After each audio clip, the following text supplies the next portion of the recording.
1절에서 12절까지의 말씀, 저 여러분 한 절씩 교독하시다가 마지막 12절은 다 같이 한 목소리로 교독하겠습니다. 예수께서 무리를 모시고 산에 올라가 앉으시니 제자들이 나아온지라. 심령이 가난한 자는 복이 있나니 천국이 그들의 것이며, 애통한 자는 복이 있나니 그들이 위로를 받을 것이며, 온유한 자는 복이 있나니 그들이 땅을 기업으로 받을 것이며, 허리에 지고 목마른 자는 복이 있나니 그들이 배부를 것이며, 긍휼히 여기는 자는 복이 있나니 그들이 긍휼히 여김을 받을 것이며, 마음이 청결한 자는 복이 있나니 그들이 하나님을 볼 것이며, 화평하게 하는 자는 복이 있나니 그들이 하나님의 아들이라 일컬음을 받을 것이며, 의를 위하여 박해를 받는 자는 복이 있나니 지옥이 그들의 것이니라. 나로 말미암아 너희를 욕하고 박해하고 거짓으로 너희를 거슬러 모든 악한 말을 할 때에는 너희에게 복이 있나니, 우리 다 같이 읽겠습니다. 기뻐하고 즐거워하라. 하늘에서 너희의 상이 크니라. 너희 전에 있던 선지자들도 이같이 박해하였느니라. 아멘. 할렐루야. 반갑습니다. 우리 함께 인사나누기를 원합니다. 참 잘 오셨습니다. 예, 주님의 이름으로 환영하고 또 축복하고 또 사랑합니다. 예, 주님의 이름으로 환영하고 또 축복합니다.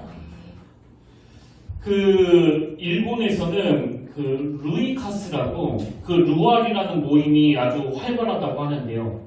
이 루알은 우리말로 하면 눈물 활동 모임이라고 합니다. 그래서 제가 이 루알을 시사상식 사전에서 찾아보니까요, 이렇게 설명합니다. 함께 모여 눈물을 흘리며 심신의 치유를 도모하는 활동 모임. 그러니까 이 낯선 사람들이 모여가지고 이제 함께 슬픈 영화를 보고 슬픈 노래를 듣고 또 그 슬픈 드라마를 보면서 이제 막 실컷 울면서 그렇게 스트레스를 푸는 모임이라는 거예요. 그리고 이 모임이 처음 생겼을 때는 그 여성들이 대부분이었다고 하는데요. 지금은 이 남자들이 절반을 차지할 정도로 남자들도 여기에 많은 관심을 갖고 또 참여를 하고 있다는 겁니다. 이게 글쎄요. 처음 보는 사람들 앞에서 그 슬픈 영화 본다고 막 통곡하면서 우는 일이 가능할지는 모르겠지만, 저는 그 내용을 보면서 이렇게라도 마음에 쌓인 그 스트레스를 풀려고 하는 그 현지인들의 현실을 보는 것 같아서 좀 마음이 씁쓸하더라고요. 제가 이런 내용을 다룬 그 블로그에 들어가서 보니까요, 일본의 그 전문가들이 이런 눈물 치료 효과를 극대화하기 위해서 몇 가지 조건을 거기다 내걸었는데, 보니까 첫 번째가 나를 이해해 줄 수 있는 사람 앞에서 마음껏 울어라. 나를 이해해 줄 수 있는 사람 앞에서 마음껏 울어라. 그리고 두 번째가 실컷 울고 난 후에 마무리는 긍정적으로 해라. 그 다음 세 번째가 울음 참기를 강요받아온 남자는 더 격렬하게 울어야 한다. 그런데 저는 이런 조언 중에서 맨 앞에 나오는 나를 이해해 줄 수 있는 사람 앞에서 마음껏 울어라. 여러분, 그렇게 이 루알, 또 이 루이카스, 이런 모임들을 통해 그 낯선 사람들 앞에서 슬픈 영화를 보고 막 우는 것도 필요하겠지만, 사실 나를 이해해주는 사람 앞에서 울어야 그 눈물도 이해받을 수 있는 거 아니겠습니까? 이런 면에서 저는 그 교회 안에서 흐르는 그 눈물, 이게 참 의미가 있다고 생각하는데요. 여러분, 우리도 이 예배 시간에 찬양을 부르거나 또 기도를 할 때 이 눈물이 나올 때가 있지 않습니까? 근데 그건 왜 그런 거예요? 아까 그 전문가들의 말 그대로예요. 나를 이해해 줄 수 있는 사람 앞에서 마음껏 울어라. 나를 이해해 주는 그 주님 앞에 내 속을 터뜨리면 당연히 눈물이 나는 거예요. 남편도 이해하지 못하고 그 아내도 이해하지 못하고 심지어는 내 속으로 나온 그 자녀들도 나를 이해하지 못할 때가 참 많지만, 그럴 때마다 나를 이해해주는 주님 앞에 나와서 내 속을 터뜨리면 그렇게 눈물이 나는 겁니다. 그래서 저는 이 교회야말로 언제든지 와서 마음껏 울 수 있는 그런 공간이 돼야 된다고 생각하는데요. 사실 저도 제 인생에서 참 많이 울었던 그 시기가 딱 두 번 있습니다. 한 번은 제가 사회생활에 다 청산하고 그 신학교 다니던 그 1학년 시절, 그때는 이 예배 드리다 오는 건 기본이고요. 새벽마다 울고 길 가다가 울고 또 밥 먹다가도 울고 그때 정말 많이 울었었거든요. 그런가 하면 제가 이 평택교회에 처음 온 2018년도 2019년도 그때를 생각해보면 그때도 정말 많이 울었는데 제가 몇 번 말씀드렸지만 이렇게 예배를 드리다가도 막 울컥울컥 했던 때가 한두 번이 아니에요. 그리고 아무도 없는 그 낮 시간에 이 불 꺼진 본당에 앉아있으면 막 그렇게 눈물이 나더라고요. 장래가 두렵기도 하고 뭘 어떻게 해야 될지 모르겠기도 하고 또 서럽기도 하고 저의 한계 또 저의 연약함 때문에 참 많이 울었습니다. 그리고 이제 한 4년 5년이 지나고 나서 저한테 있는 문제가 뭐냐? 그 눈물이 안 나와요. 잘. 여러분도 아시지만 예전에 제가 그 설교하다가 또 찬양 부르다가 또 얼마나 많이 그렇게 자주 울었습니까? 근데 이 눈물이 안 나요. 왜? 영육간에 제가 배가 부른 거예요. 제 심령이 부한 상태가 된 겁니다. 영육간에 배가 부르니까 심령이 가난해지지 않으니까 이 눈물이 메말라 버린 거예요. 여러분은 어떠세요? 이런 면에서 저는 오늘 예수님이 가르쳐 주시는 이 8복 중에서 그 두 번째 복이 참 의미가 있다고 생각하는데요. 주님이 4절에서 이렇게 말씀하십니다. 애통하는 자는 복이 있나니 그들이 위로를 받을 것이며 애통하는 자, 이걸 영어 성경으로 보니까 몬이라는 단어를 쓰고 있고요. 그리고 같은 의미로 세번역 성경에서는 슬퍼하는 사람 이렇게 번역을 하고 있습니다. 그럼 여기 나오는 애통하는 사람 혹은 슬퍼하는 사람은 어떤 사람인가? 여러분 지금 우리가 계속 이 살펴보고 있는 이 8복은요. 각각 8가지 다른 양상이 아니에요. 각각 8명의 다른 종류의 복을 누리는 사람이 아니고요. 이 8복을 누리는 사람은 한 사람이에요. 한 사람. 그 한 사람이 이런 양상도 보이고 저런 양상도 보이고 또 다른 모습도 보이고 이것들을 정리해 놓은 게 바로 이 8복이거든요. 그러니까 지난주에 살펴본 그 3절 기억하시죠? 심령이 가난한 자는 복이 있나니 천국이 그들의 것이며 제가 지난 시간에 이 심령이 가난한 자의 뜻이 가난은 영적인 측면에서의 가난이라고 말씀드렸는데요. 이 영적인 측면에서의 가난 다시 말해가지고 나는 전적으로 하나님을 의지할 수밖에 없는 사람이다. 더 정확하게 말씀드리면 나는 지금 영적으로 완전히 무능한 상태에 빠졌다. 그래서 하나님 의지하는 것 말고는 다른 대안이 전무하다. 대안이 없다. 그야말로 자기 자신을 영적으로 완전히 파산한 상태로 인식하고 깨닫는 사람이 바로 이 심령이 가난한 상태에 있는 사람인데요. 이렇게 심령이 가난한 상태에 있는 사람에게서 볼 수 있는 게 바로 애통이라는 겁니다. 이 흐름을 아시겠죠? 지난주는 A라는 사람의 모습이고 이번 주는 B라는 사람의 모습이 아니에요. 그래서 여러분 내면이 나는 진짜 하나님 앞에서 심령이 가난한 사람이 되고 싶다 이런 생각을 하고 계시다면요. 반드시 회복해야 될 게 이 눈물이에요. 눈물. 애통함입니다. 근데 그 눈물은 일본 사람들처럼 이 사람 저 사람 모여가지고 쥐어 짜서 흐르는 그런 인위적인 눈물이 아니고요. 영적으로 파산당한 나 같은 걸 하나님이 어떤 은혜로 그 신학교까지 인도해 주셨는가 그 감격을 생각하면 저절로 눈물이 나는 거예요. 그런 의미에서 저는 그럼 우리가 무엇을 애통해야 되는지를 무엇을 위해서 눈물을 흘려야 되는지를 한 두 가지로 정리해서 말씀드리기를 원하는데요. 여러분 첫째로 우리는 무엇을 애통해야 되느냐? 자신의 연약함을 애통해야 하며 기도의 자리로 나가야 된다는 겁니다. 자신의 연약함에 대한 애통. 그 다윗이 하나님 앞에서 범죄하고 나서 자신의 죄를 막 참회하면서 쓴 그 시편 6편 6절에 보니까 내가 탄식함으로 피곤하여 밤마다 눈물로 내 침상을 깨우며 내 요를 적시나이다. 이게 바로 애통하는 자의 모습이고요. 이게 바로 애통할 수 있었던 다윗의 내면 안에 있었던 이 심령이 가난한 모습이에요. 그렇기 때문에 저와 여러분도 정말 우리 자신의 연약함을 놓고 하나님 앞에 나아갈 때마다 그 눈물로 내 침상을 치우고 그 눈물로 내 요를 적시나이다. 이 심령이 가난한 자들이 보여주는 이 애통함의 자리로 나아가게 되시길 바랍니다. 이런 면에서 상대방의 그 조그만한 실수도 그냥 막 짜증이 솟구쳐 오르고 상대방의 조그만 허물에도 그냥 막 바로 직격탄을 날리고 이러는 건요. 이게 다 그 눈물이 메말라가지고 생겨나는 그 건조 현상이에요. 근데 여러분 이 눈물이 많이 회복되면요. 상대방의 허물이 그렇게 짜증으로 연결되지 않습니다. 왜? 그 눈물로 그 허물을 다 적셔져 버리기 때문에. 그래서 우리도 다윗처럼 우리 자신의 연약함을 놓고 이 심령이 강한 자들이 보여주는 그 애통함의 자리로 가야 되는데요. 우리가 회개하고 애통하되 시편 6편 1절 2절을 보십시오. 여호와여 주의 분노로 나를 책망하지 마시오며 주의 진노로 나를 징계하지 마옵소서. 여호와여 내가 수척하였사오니 여호와여 내가 수척하였사오니 내게 은혜를 베푸소서. 여호와여 나의 뼈가 떨리오니 나를 고치소서. 이 2절을 세번역 성경으로 보니까 주님 내 기력이 쇠하였으니 내게 은혜를 베풀어 주십시오. 내 뼈가 마디마다 떨립니다. 주님 나를 고쳐주십시오.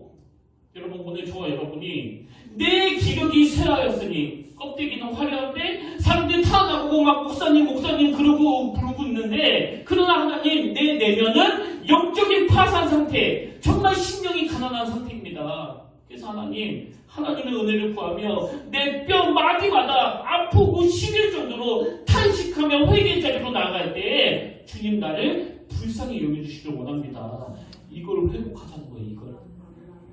여러분 길 가다가도 막 눈물이 나고 그 밥 먹다가도 막 눈물이 나고 그러다 사람들이 내가 우는 모습을 보고 막 오해할까봐 계속 그 눈물을 참고 삼겼던 그 저의 신학교 시절이 이게 왜 저에게 자꾸 그 그리움으로 남아있겠습니까? 이거 다시 회복해야 될 거 아니겠습니까? 그러기 위해서 오늘 우리 자신도 이 연약함을 고백한 다윗처럼 아버지 내가 주님 앞에서 범죄했습니다. 내가 뭐 도덕적으로 엄청나게 뭐 큰 범죄를 저지르지는 않았다 할지라도 하나님 내 심령 속에 주님의 그 산상수훈 말씀 요즘 저는 그 드라마 바이블로 마태복음 5장부터 7장까지 계속 음성으로 듣고 있는데요. 어제 저에게 그 주님의 산상수훈 말씀 중에 그 딱 꽂히는 말씀 하나가 있더라고요. 마태복음 5장 28절 나는 너희에게 이르노니 음욕을 품고 여자를 보는 자마다 마음에 이미 가늠하였느니라. 여러분 사실 하나님이 우리에게 막 얼마나 높은 도덕성을 요구합니까? 여자를 보고 음욕을 품는 그게 가늠이다. 근데 하나님은 우리에게 왜 이런 요구를 하시는 거예요? 하나님은 우리를 이 세상에 정화작용을 하는 소금으로 너무나 높은 존재감으로 인식하시기 때문에 이 세상과는 차원이 다른 요구를 하고 계시는 거예요. 여러분 금방 입대한 그 이등병한테는요 그런 고난이도에 훈련시키지도 않습니다. 주님은 우리를 그런 쫄떡으로 생각하지 않아요. 주님은 우리를 그 고급 장교로 생각하시기 때문에 음욕을 품는 그것도 제가 어떤 분한테는 이 말씀이 해당이 되고 또 어떤 분한테는 이 말씀이 해당이 안 될 거예요. 그래서 나는 이거 뭐 절대로 못 지킨다. 그러면 계속 그렇게 품고 사세요. 그러나 제대로 예수 믿는 사람 주님이 우리를 적어도 소금으로 여기신다고 인식하는 사람들에게는 이 정도로 높은 도덕성을 요구하고 계신다는 거예요. 근데 이 요구에 대해서 숨이 다 막힌다. 왜 주님은 이렇게까지 우리를 몰아세우느냐 이렇게 받으신다면 그분은 아직 이등병이에요. 이등병. 긍지로 받으셔야 됩니다. 세상의 주님은 날 도대체 어떤 존재로 생각하시길래 이런 높은 기준을 요구하시는가.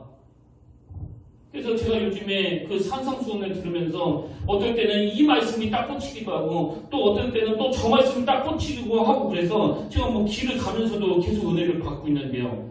여러분도 이번 한 주 내내 마태복음 5장부터 7장까지 한번 읽어보세요. 읽으면 읽을수록 나의 한계, 나의 연약함, 나의 죄된 본성을 저처럼 발견하게 될 겁니다.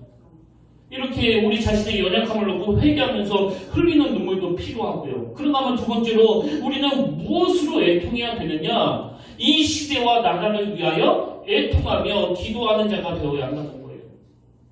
이따가 제가 다시 소개해드리겠지만 저 어렸을 때 자주 불렀던 그 추억의 찬양 중에 그 물가로 나오라.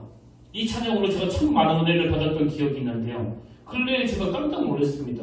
그렇게 은혜를 받게 하는 통로가 되면서 너무나 주옥 같은 가사가 담긴 이 찬양을 작사 작곡한 분이 나중에 자기가 그 동성 연애자라고 선언하고 그 엉뚱한 길로 가버렸다는 거예요.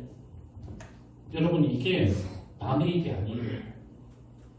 다행히 아직까지는 우리나라에 이런 현상이 거의 없는 것 같아서 뭐 너무 감사하지만 여러분도 아시다시피 지금 미국이나 유럽 같은 데는 이 동성애 문제가 보통 심각한 문제가 아니지 않습니까? 지금 미국이나 유럽의 이런 잘못된 가치관과 문화가 그 유튜브나 SNS를 통해가지고 끊임없이 흘러와가지고 이 국적불명의 음란과 태폐가 지금 우리 청년들의 영혼을 얼마나 혼미하게 하고 있습니까? 그러다 보니까 청년들이 이 가치관에 혼란이 오는 거예요. 이 성경이 맞는지, 이 성경이. 그리고 계속 접하면 거기에 또 세뇌가 되는 게 바로 인간 아닙니까? 게다가 그 코로나로 한동안 잠잠했었는데 올해도 버젓이 그 서울시청에서 퀴어 축제라고, 저 어렸을 때는 뭐 상상할 수도 없었던, 이건 해외 토픽에서나 구경할 수 있었던 이런 희한한 일들이 우리나라 서울에서 펼쳐졌잖아요. 여러분도 다 느끼시겠지만 저와 여러분보다 지금 청년들은 그 거부감이 훨씬 덜해요. 훨씬. 그러니 뭐 어떡하겠습니까? 이 문제를 도대체 어떻게 해야 되느냐. 그렇기 때문에 오늘 우리 시대의 대안은 주님의 이 말씀을 붙잡는 거예요. 누가복음 23장 28절, 너희와 너희 자녀를 위하여 몰라. 이거 말고는 뭐 대안은 없습니다. 지금 청년들을 생각하면서, 그 다음 세대를 생각하면서, 여러분의 자녀를 생각하면서 애통하며 울어야 된다는 거예요.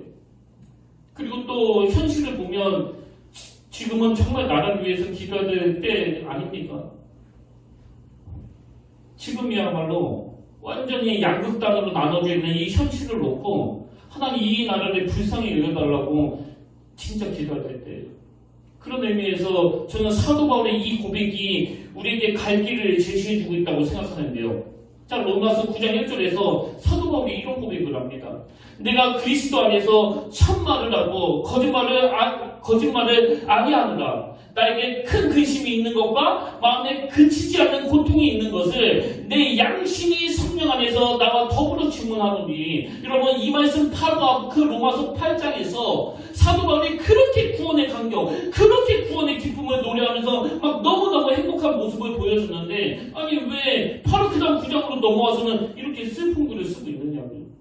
그럼 왜 사도 바울은 그 로마서 8장과는 완전히 다른 분위기를 연출하면서 나에게 큰 근심이 있고 마음에 그치지 않는 고통이 있다고 말하느냐? 3절에 그 이유가 나옵니다. 나의 형제 곧 골격의 친척을 위하여 내 자신이 저주를 받아 그리스도에게서 끊어질지라도 원하는 바로다. 이게 바로 제대로 은혜 받은 사람의 모습이에요. 한국교회의 그 치명적인 문제가, 그리고 제 내면의 그 근본적인 문제가 이 로마서 8장이 막 너무너무 좋아가지고 9장으로 진도를 안 나가요. 여러분, 그 8장에서 그냥 막 할렐루야 하면서 그저 은혜만 외치는 게 아니라 이제는 애통하는 자에게 복이 있다는 그 주님의 말씀을 의지하면서 로마서 9장으로 건너가야 돼요. 나만 행복해서 되는 게 아니고, 내 한국에만 행복해서 되는 게 아니고, 이 사도 바울처럼 탄식하면서 하나님, 나에게 큰 근심이 있고 그치지 않는 고통이 있습니다. 내 형제, 내 골격의 친척을 위하여 그들이 변화되고 그들이 영원히 구원받을 수만 있다면 나는 버림받아도 좋습니다. 이런 마음을 가지고 탄식해야 된다는 거죠. 여러분, 구약의 그 예레미야, 뭐 얼마나 눈물을 많이 흘렀으면 그 별명이 눈물의 선지자 아닙니까? 근데 그 눈물의 선지자 예레미야가 망해가는 자기 조국 그 이스라엘을 놓고 이렇게 탄식하면서 애통해합니다. 예레미야 9장 1절, 어찌하면 내 머리는 물이 되고 내 눈은 눈물 근원이 되고 죽임을 당한 딸 내 백성을 위하여 주야로 울리로다. 주야로 울리로다.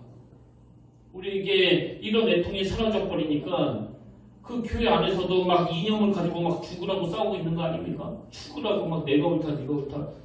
여러분, 상대방이 그렇게 틀렸다고 생각이 되시면 예레미야처럼 우셔야 돼요. 하나님, 이 민족을 어떻게 해야 됩니까? 그 끝없는 논쟁으로는 그 문제가 절대 해결되지 않습니다. 진짜 여러분이 그 길이 옳다고 생각하시면 오늘부터 우세요. 하나님, 저 사람이 지금 잘못 생각을 하고 있는데 우리 힘으로는 어떻게 할 수 없습니다. 예레미야처럼 어찌하면 내 머리는 물이 되고 내 눈은 눈물 근원이 되고 내 백성을 위하여 주야로 울리로다. 주야로 울리로다. 근데 여러분, 여기서 한 가지, 이런 마음으로 애통하는 그 자체도 참 귀하지만요, 애통하는 자가 복된 더 근원적인 이유는 다른 데 있습니다. 자, 4절을 다시 한번 보세요. 애통하는 자는 복이 있나니 그들이 위로를 받을 것이며, 애통하는 그 자체가 복되기도 하지만 왜 애통하는 자가 얼마나 복이 있느냐. 제가 지난 시간에 이 사절의 원어를 읽어드린 거 기억하십니까? 행복하구나. 애통하는 자들이요. 그럼 애통하는 자들이 왜 행복한가? 그 이유를 이렇게 말합니다. 그들이 위로를 받을 것이기 때문이다. 그들이 위로를 받을 것이기 때문에 애통하는 자가, 눈물을 흘리는 자가 복되다는 거예요. 예수님이 왜 사절에서 애통한 자가 복된다고 말씀하시는지 아시겠죠? 그런가 하면 저는 이 사절 말씀을 묵상하면서 그 고린도후서 1장에서 묘사되는 우리 하나님의 속성이 막 너무너무 감격이 됐는데요. 자, 1장 3절부터 보십시오.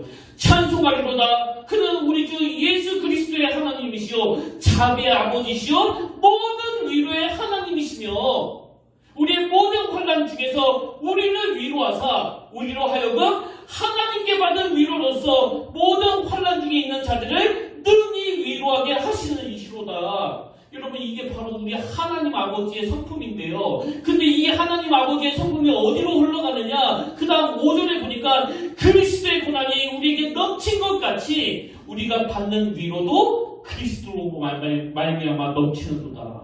그래서 예수 믿으면 내 문제만이 아니라 내 나라를 위하여, 내 주변 사람들을 위하여, 내 교회를 위하여, 한국교회를 위하여 눈물이 많아져요. 그래서 마음이 너무너무 우울해져요. 그러나 성경은 이런 상태에 있는 사람들이 왜 복되다고 말한다고요?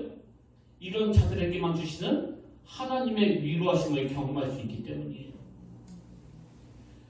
하나님이 잘 안 느껴진다고요? 하나님은 도대체 있는지 뭐 보이지가 않는다고요? 한번 애통해 보세요.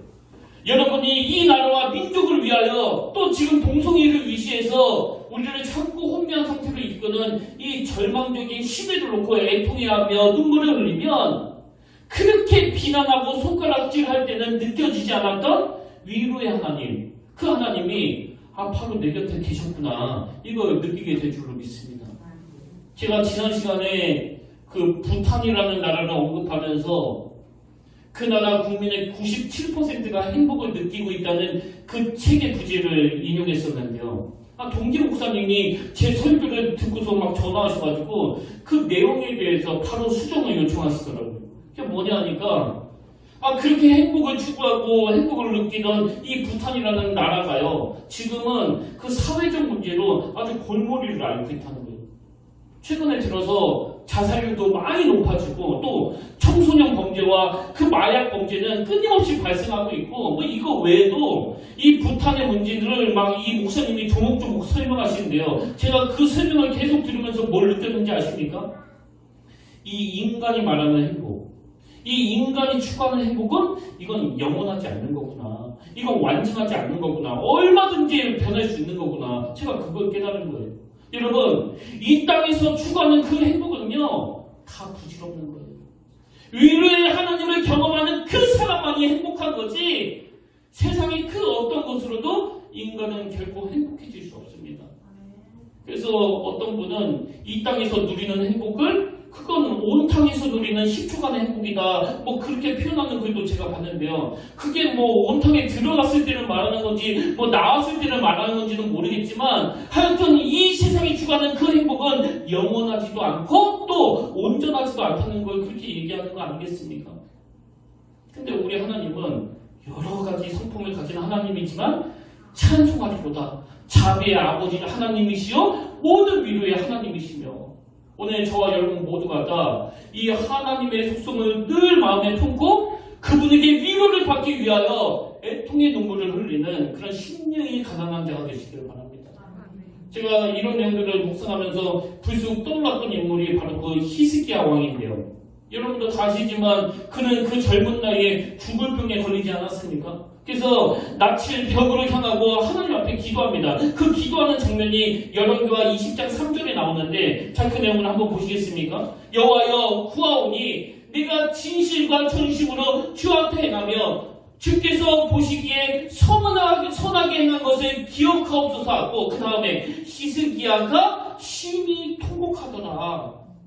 뭐 차원은 좀 다르지만 히스기야가 자신의 육신의 병을 놓고 애통하는 모습을 보이니까요, 바로 그 다음 5절에서 하나님이 어떤 반응을 보이시느냐, 너는 돌아가서 내 백성의 주권자 히스기야에게 이르기를 왕의 조상 다윗의 하나님 여호와의 말씀이 내가 내 기도를 들었고 내 눈물을 보았노라. 저는 이 말씀이 막 너무너무 좋아요. 내가 너의 기도를 들었고 내가 너의 눈물을 보았노라.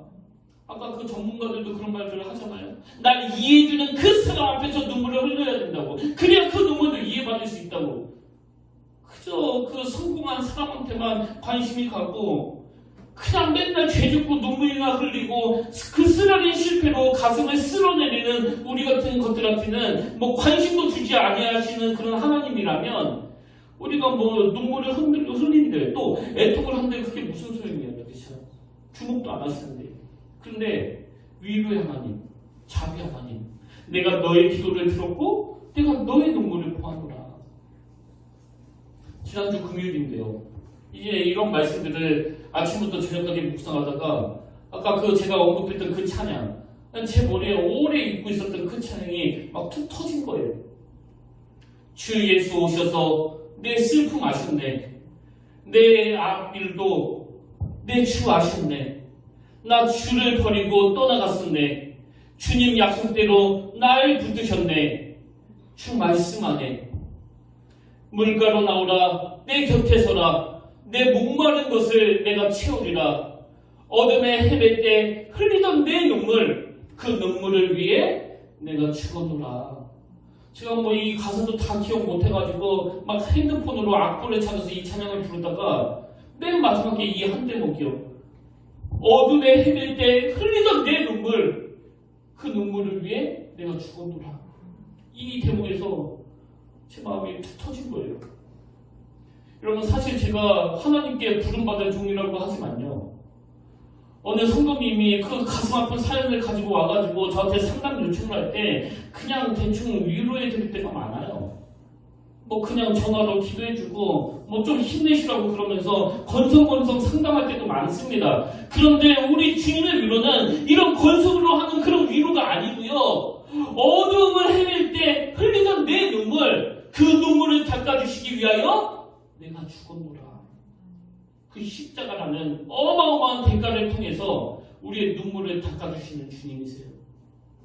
그래서 이 가사 가운데 어둠에 헤맬 때 흘던 내 눈물 바로 앞에 보니까 이런 내용이 나옵니다. 나 주를 버리고 떠나갔었네. 나 주를 버리고 떠나갔었네. 그런데 주님 약속대로 날 붙드셨네. 그런데 주님 약속대로 날 붙드셨네. 그리고 주님 말씀하시는 거예요. 너 물가로 나오라. 너의 목마른 것을 내가 채우리라. 이게 꼭 그 베드로를 가지고 만든 찬양 같지 않습니까? 주님 앞에서 그 치명적인, 그 돌이킬 수 없는 잘못을 저지른 베드로. 여러분, 이 돌이킬 수 없는 실수도요, 뭐 할 때가 있고 하면 안 되는 때가 있는데, 이 베드로는 하면 안 되는 그 상황에서 주님을 배신해버린 거 아닙니까? 아마 그냥 내버려 뒀으면요, 뭐 요즘으로 치면 이 베드로는 알코올 중독자가 되거나 미국 같으면 그 마약 중독자가 되거나 뭐 완전히 폐인이 됐을 거예요. 그래서 그 어두운 곳에서 나는 실패자다. 나는 그 돌이킬 수 없는 짓을 저질렀다. 그런데 그 십자가 지시는 현장에서 3번이나 부인하는, 그것도 주님을 막 저주하면서 떠나갔던 이 베드로지만 나 주를 버리고 떠나갔었네. 근데 주님 약속대로 날 붙드셨네. 그리고 말씀하시는 거예요. 물가로 나오라. 어둠에 헤맬 때 네가 흘리던 그 눈물, 그 눈물을 위해 내가 죽었노라. 오늘 이 시대는 우리가 실수할 때마다, 우리가 잘못할 때마다 자꾸 비난하고 정죄하고 계속 그 수치의 자리에, 그 부끄러운 자리로 끌고 가지만, 우리 주님은 사단이 가져다주는 그 정죄감과 죄책감으로부터 날 지켜주시고 날 붙들어주시고, 그리고 아무것도 아닌 나 같은 게 흘리는 그 눈물을 위하여 기꺼이 죽어주시는 분, 그분이 바로 우리 하나님이신 줄 믿으시길 바랍니다. 여러분, 왜 애통하는 자가 복이 있다고요? 애통하는 자가 왜 복이 있는지는 그 애통에 본 사람만 알아요. 애통에 본 사람만 그 하나님의 위로를 경험할 수 있기 때문이에요. 오늘 결론을 맺으면서요, 지난주에 제가 이런 말씀을 드리지 않았습니까? 팔복의 첫 번째가 비우는 거라면 나머지 두 번째 복부터 그 8번째 복은 다 채우는 거라고. 근데 제가 전율을 느끼면 깨달은 게 뭔지 아십니까? 이제 오늘부터 그 비워진 심령이 이제 채워야 되는데, 오늘 저와 여러분의 심령이 가난한 심령이 돼서, 아버지 내가 지금 영적으로 완전히 파산 상태인 걸 마음이 회복되면 가장 먼저 채워지는 게 바로 애통한 자에게 주시는 하나님의 위로하심이에요. 그분의 위로하심으로 내 내면이 채워진다는 거예요. 그게 첫 번째 복이에요. 그렇기 때문에 우리는 다른 어떤 것들보다도 이 한마디, 어둠의 헤맬 때 흘리던 너의 눈물을 위하여 내가 죽었노라. 너의 애통을 위하여 내가 죽었노라. 그 십자가가 만들어내는 주님의 위로하심, 주님의 긍휼하심을 사모하면서 이 애통의 자리로 나가야 된다는 겁니다. 그래서 여러분, 우리가 전에도 나누었지만 그 마태복음 14장에 보면 이제 그 제자들이 자기들끼리 배를 타고 가다가 큰 풍랑을 만나는 그런 장면이 나오지 않습니까? 그래서 그 주업이 어부인 제자들도 뭐 어떻게 할 수 없는, 도저히 뭐 손을 쓸 수 없는 그런 절망적인 상황에 빠져있게 되는데요. 그때 예수님께서 밤 사경에 나타나시는 거예요. 근데 여러분, 주님이 그 풍랑을 잠잠케 하시기 전에 얼마나 급하셨으면 가장 먼저 하신 게 마태복음 14장 27절이에요. 예수께서 즉시 이르시되 안심하라, 나니 두려워하지 말라. 주님이 이 말씀을 얼마나 하고 싶으셨으면 그 풍랑을 잠잠케 하기도 전에 이 말씀부터 하세요. 이게 바로 애통한 자에게 주시는 주님의 위로하심이에요. 혹시 지금 고난 중에 계세요? 그럼 그 고난을 고난으로 맨날 껴안고 다니지 마시고요. 여러분이 어떻게 할 수 없는 그 고난을 주님의 위로하심을 경험하는 도구로 써보세요. 안심하라, 나니 두려워하지 말라. 그 고난을 고난으로만 끌고 다니는 건 정말 어리석은 일이에요. 여러분, 저는 오늘 정말 저와 여러분이 그 고난을 주님의 위로하심을 경험하는 그런 재료가 되기를 원합니다. 저는 정말 오늘 저와 여러분의 그 눈물이 위로자 되시는 주님, 자비로우신 그 주님을 경험하는 도구가 되기를 진심으로 축복합니다. 지난 금요일에 하나님이 저에게 먼저 이 찬양으로 은혜를 주셨는데요. 우리 이 찬양 한번 불러보기를 원합니다.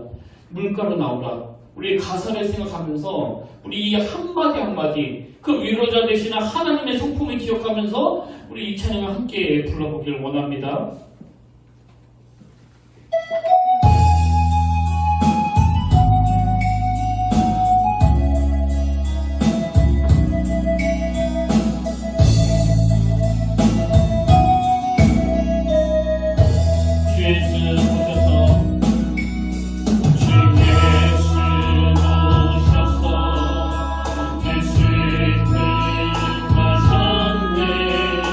나의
십자가 못 박히는 속죄 아닌가.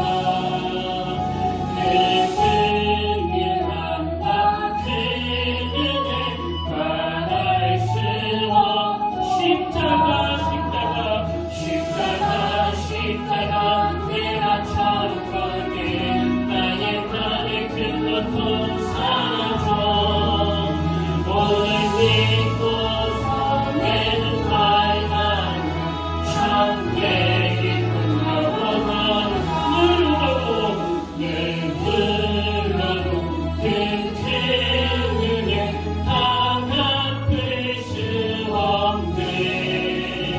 나 주님께 몸 바쳐서 주의 이름 십자가 내가 천번에 나의 말을 들려도 사줘. 오늘 믿고서 내는 밝아 참게. 우리 다시 한번 십자가 내가 천번에 나의 말을 들려도 사줘. 오늘 믿고서 내는 밝아게 참게 기쁜 영원한. 아멘. 살아계신 하나님 아버지, 위로자 되시는 하나님, 그리고 오늘 내 눈물을 외면치 아니하시는 그 하나님, 그 제자들이 자기들의 힘으로는 어떻게 할 수 없는 그 풍랑을 만나 밤 사경이 될 때까지 절망 가운데 있을 때 그들을 찾아 얼마나 다급히 이 말씀을 하고 싶으셨는지, 안심하라, 내니 두려워하지 말라. 그 위로자 되신 하나님이 오늘 나의 하나님인 것을 내가 믿습니다. 이 예배 가운데 그 위로자 되시는 하나님의 경험으로 말미암아 풍랑아 잠잠하라 선포하셨던 그 주님의 선포가 오늘 우리들 삶 가운데 드리워진 그 풍랑을 잠재우는 능력이 되는 줄로 믿습니다. 아버지, 오늘 상한 마음을 가지고 주님 앞에 나온 주님의 자녀들이 그 상한 마음이야말로 주님의 위로하심을 경험하는 너무나 아름다운 도구가 된다는 사실을 기억하게 하시고, 내가 겪는 이 고난이 주님의 위로를 경험하는 재료가 될 수 있기에 아버지, 이 고난조차도 내가 감사함으로 받기를 원합니다. 이런 믿음의 경지에 이르도록 은혜를 내려주시옵소서.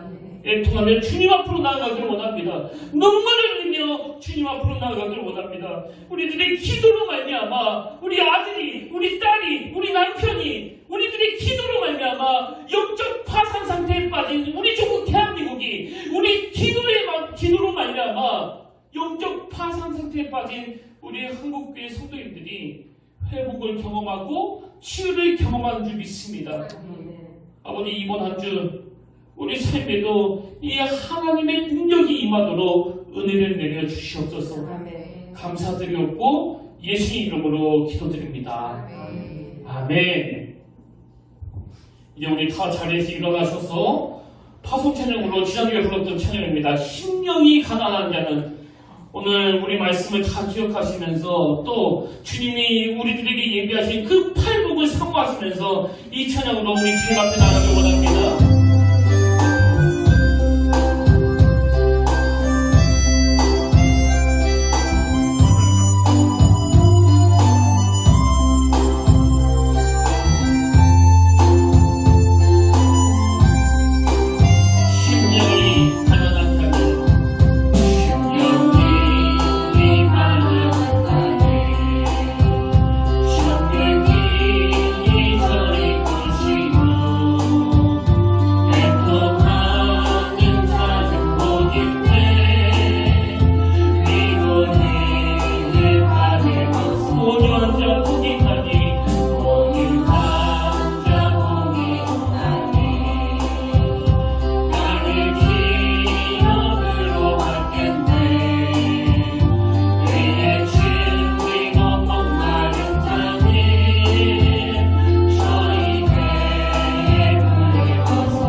하나님 아버지, 오늘도 내 힘으로는 이 인생에 들어닥친 그 풍랑을 어떻게 할 수 없어 위로의 하나님, 긍휼의 하나님을 의지하는 이 자리에 나왔습니다. 아버지의 통하는 자가 복된 것은 주님의 눈물 닦아주심의 위로가 있기 때문이라면 오늘 이런저런 일로 상한 마음을 가지고 주님 앞에 나온 그 주님의 자녀들에게 이 한 말씀만 들려주시길 원합니다. 너의 기도를 내가 들었고 너의 눈물이 내가 보았노라. 비록 눈앞에 놓여진 그 길은 풍랑이는 험하고 좁은 길이지만 주의 영이 나와 함께 하시기 때문에, 주의 영이 나를 위로해 주시고 내 눈물을 닦아주시기 때문에 밤낮으로 기쁨이 넘치는 그 놀라운 현상을 이번 한 주 내내 누리게 하여 주시옵소서. 또한 이 어두운 먹구름이 드려져 있는 우리 조국 대한민국이 먼저 예수 믿은 우리들의 기도로 말미암아 예상하지 못한 그 놀라운 하나님의 역사가 이 나라 위에 부어지도록 아버지 친히 인도하여 주시옵소서. 이제는 우리 주 예수 그리스도의 은혜와 하나님 아버지의 다없는 사랑과 성령님의 감동 감화 위로 교통 충만하심의 역사가 오늘 흘리는 이 가슴 아픈 눈물이 위로자 되시는 그 하나님을 경험하는 재료가 되고 도구가 되어 주님 안에서 참된 행복을 누리기를 원하는 모든 주의 자녀들 머리 위에 지금부터 영원토록 함께 하시기를 간절히 축원합니다. 아멘. 아멘.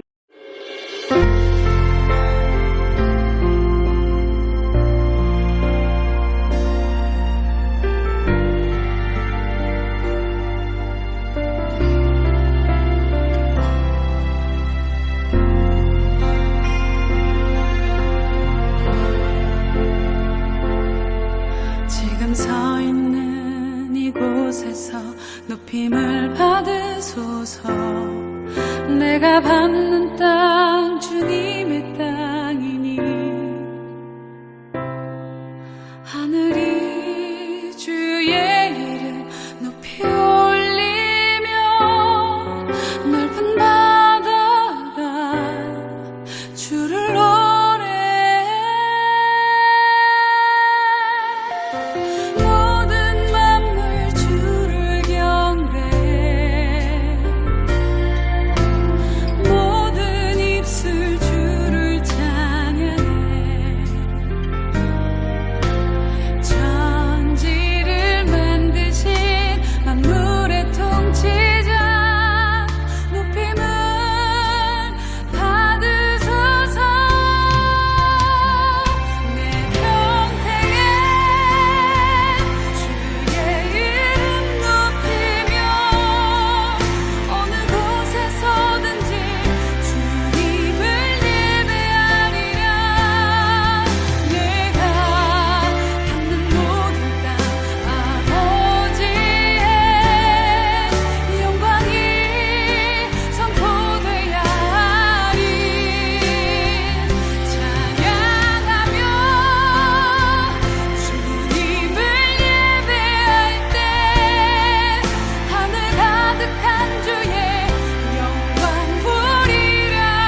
뜻